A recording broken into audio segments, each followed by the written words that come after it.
തീർച്ചയായും അങ്ങനെ തന്നെ വേണം കാണുക. കാരണം ഞാൻ നേരത്തെ സൂചിപ്പിച്ചതുപോലെ തന്നെ അമേരിക്കയുടെ കൺസ്യൂമർ മാർക്കറ്റിനെയാണ് ട്രംപിന്റെ ഈ ഒരു തീരുമാനം വലിയ രീതിയിൽ തകർക്കാൻ പോകുന്നത്. അപ്പം അത് തീർച്ചയായിട്ടും ഇന്ത്യക്ക് മറ്റ് മാർക്കറ്റുകളിലേക്ക് ഇന്ത്യയുടെ ഒരു എന്താ പറയുക ഡൈവേഴ്സിഫിക്കേഷൻ സ്ട്രാറ്റജിയുടെ ഭാഗമായിട്ട് ഓൾറെഡി നമ്മൾ ചെയ്തുകൊണ്ടിരിക്കുന്ന ഒരു കാര്യമാണ്. അപ്പൊ അതിലേക്ക് കൂടുതൽ നമുക്ക് ശ്രദ്ധ ചെലുത്താൻ സാധിക്കും. അപ്പോൾ നേരത്തെ സൂചിപ്പിച്ച പോലെ തന്നെ ഇതിന് നമുക്കൊരു വലിയൊരു ഹിറ്റ് ഉണ്ടാകാൻ പോകുന്നില്ല. മേ ബി അതിന്റെ പെർസെന്റേജ് വൈസ് ഇവിടെ പറയുകയുണ്ടായി.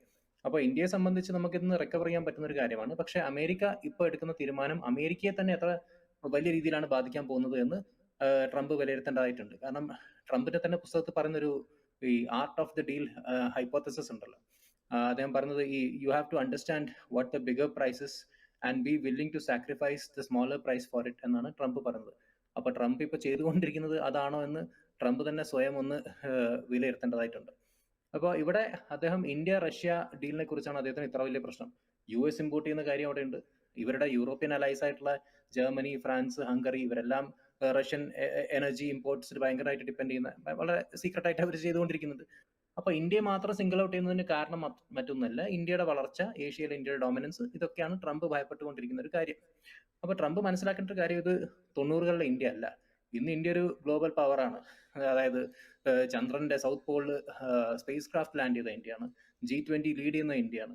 അപ്പോൾ ഏറ്റവും കൂടുതൽ, അതായത് ഗ്ലോബൽ സൗത്തിൽ ഏറ്റവും കൂടുതൽ ഡിപ്ലോമാറ്റിക് വിസിറ്റ്സ് കിട്ടുന്ന ഒരു രാജ്യം കൂടിയാണ് ഇന്ത്യ. അപ്പൊ ഇന്ത്യയെ സംബന്ധിച്ച് ഒരു മാർക്കറ്റ് ഡൈവേഴ്സിഫിക്കേഷൻ സ്ട്രാറ്റജി എന്നൊക്കെ പറയുന്നത് അത്ര വലിയ എന്താ പറയുക ഇമ്പോസിബിൾ ആയിട്ടുള്ള കാര്യമൊന്നുമല്ല. അപ്പൊ ഇങ്ങനെയുള്ള ഭീഷണികൾക്കൊക്കെ ഇന്ത്യ പേടിക്കുമെന്നൊന്നും ട്രംപ് വിചാരിക്കേണ്ട ആവശ്യമില്ല. ഇന്ത്യ റഷ്യയിൽ നിന്നും എന്താ പറയുക ഇമ്പോർട്ട് ചെയ്യുന്നത്, ഓയിൽ ഇമ്പോർട്ട് ചെയ്യുന്നത്, അത് റഷ്യയോടുള്ള ലോയൽറ്റി അല്ല, നമ്മുടെ 1.4 ബില്യൺ പോപ്പുലേഷന്റെ ആവശ്യങ്ങൾക്കായിട്ടുള്ള ഒരു അഫോർഡബിൾ എനർജിയാണ് നമ്മൾ ആശ്രയിക്കുന്നത്. അപ്പൊ അതിൽ ട്രംപ് ഇന്ത്യയെ എങ്ങനെ ഒരു റഷ്യയുടെ എന്താ പറയാ പാർട്ട്ണർ എന്ന രീതിയിൽ, അല്ലെങ്കിൽ ഒരു അനാവശ്യമായിട്ട് നമ്മളൊരു ഒരു വാർ മെഷീനെ ഫണ്ട് ചെയ്യുന്നു എന്ന രീതിയിൽ കാണിക്കേണ്ട ആവശ്യമില്ല. കാരണം ഇത് അവരുടെ അലൈസ് പോലും ചെയ്യുന്നുണ്ട്, അവർ പോലും ചെയ്യുന്നുണ്ട്. അപ്പൊ നമ്മുടെ പാത നമുക്ക് തിരഞ്ഞെടുക്കാനുള്ള എല്ലാ അധികാരവും ഉണ്ട്. നമ്മുടെ സോവറിറ്റി നമ്മൾ റെസ്പെക്ട് ചെയ്യുന്നു. അത് റെസ്പെക്ട് ചെയ്യുന്ന രാജ്യങ്ങൾ മറ്റേതാണെങ്കിലും നമ്മൾ ട്രേഡിൽ ഏർപ്പെടും അവരുമായിട്ട്. നമ്മുടെ എനർജി പാർട്ട്നേഴ്സ് നമ്മൾ തിരഞ്ഞെടുക്കും. മറ്റേത് എന്താ പറയുക ഇമ്പോർട്ട് പാർട്ട്നേഴ്സ് ആണെങ്കിലും നമുക്ക് തിരഞ്ഞെടുക്കാനുള്ള സ്വാതന്ത്ര്യമുണ്ട്. അപ്പൊ അതിലൊന്നും ട്രംപ് നമ്മളെ ഭീഷണിപ്പെടുത്തേണ്ട ആവശ്യമില്ല. മാത്രമല്ല ഇത് നെഗോഷിയേഷൻസിലേക്ക് പോകും. പിന്നീട് അത് അവസാനം എന്താ പറയുക അതൊരു കോമൺ ഗ്രൗണ്ട് നമ്മളെല്ലാവരും കണ്ടെത്തും എന്ന് തന്നെയാണ് ഞാൻ മനസ്സിലാക്കുന്നത്. ഇതൊക്കെ പറഞ്ഞാൽ വെറും ഭീഷണികൾ മാത്രമാണ്. അപ്പൊ ആ ഭീഷണികൾക്കൊന്നും ഇന്ത്യ വഴങ്ങില്ല എന്ന വലിയ സ്ട്രോങ് മെസ്സേജാണ് ഇന്ത്യ കൊടുത്തത്. ഒന്നാമത്തെ കാര്യം, ഇങ്ങനെയുള്ള ഭീഷണികൾ വന്നിട്ട് ഇന്ത്യയിലെ ഏതെങ്കിലും ഒരു മിനിസ്ട്രി ഇതുമായിട്ട് ഭയങ്കര സ്ട്രോങ് ആയി പേടിപ്പെട്ട് എന്താ പറയുക പ്രതികരിക്കുകയോ അങ്ങനെയൊന്നുമില്ല. ഇന്ത്യ തന്നെ വളരെ നോർമൽ ആയിട്ട് തന്നെയാണ് കണ്ടത്. ഇന്ത്യയുടെ റെസ്പോൺസും വളരെ calm and soft and clear ആണ്. അപ്പോൾ ഇന്ത്യ എന്ന് പറയുന്ന ഒരു ഈസി ടാർഗറ്റ് ആണെന്ന് ട്രംപ് വിചാരിച്ചിട്ടുണ്ടെങ്കിൽ അതിനുള്ള മറുപടി ഇന്ത്യ ഇപ്പോൾ കൊടുത്തു കഴിഞ്ഞു. മാത്രമല്ല ട്രംപ് ഈ കാര്യം സംസാരിച്ചത് മുതൽക്ക് തന്നെ ഇന്ത്യയുടെ എല്ലാ ഓപ്പോസിഷൻ ആണെങ്കിലും ഈ ഭരണകക്ഷി ആണെങ്കിലും എല്ലാവരും ഒന്നിച്ച് ഒരേ സ്വരത്തിലാണ് ഇതിനെ എതിർക്കുന്നത്. മാത്രമല്ല ഈ ഇന്ത്യൻ ആർമിയുടെ ഈസ്റ്റേൺ കമാൻഡ് പോലും ഒരു റിമൈൻഡർ പോലെ 71 യുദ്ധത്തിൽ അമേരിക്കയുടെ കോൺട്രിബ്യൂഷൻ എന്തായിരുന്നു എന്ന രീതിയിലൊക്കെ ഒരു പോസ്റ്റ് ഒക്കെ അവർ ഇട്ടിട്ടുണ്ട് അവരുടെ സോഷ്യൽ മീഡിയയിൽ, ക്വക്കി ആയിട്ടുള്ള ഒരു പോസ്റ്റ്.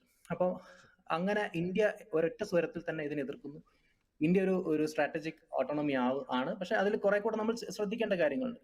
നമ്മൾ ശരിക്കും ഒരു സ്ട്രാറ്റജിക് ഓട്ടോണമി ആയി മാറണമെങ്കിൽ നമ്മൾ കൂടുതൽ എന്താ പറയുക റിലാക്സേഷൻസ് കൊണ്ടുവരേണ്ടതായിട്ടുണ്ട്. ഫോർ എക്സാമ്പിൾ ഇപ്പോൾ പറയുകയാണെങ്കിൽ ഇസ്രായേലിലെ പല കമ്പനികളും അവരുടെ ഓപ്പറേഷൻസ് ചൈനയിൽ നിന്ന് ഷിഫ്റ്റ് ചെയ്യുമ്പോൾ ഒരു ആന്റിസിപ്പേറ്റഡ് മാർക്കറ്റ് ഇന്ത്യ ആയിരുന്നു. പക്ഷെ അവർക്ക് അത് സാധിച്ചില്ല.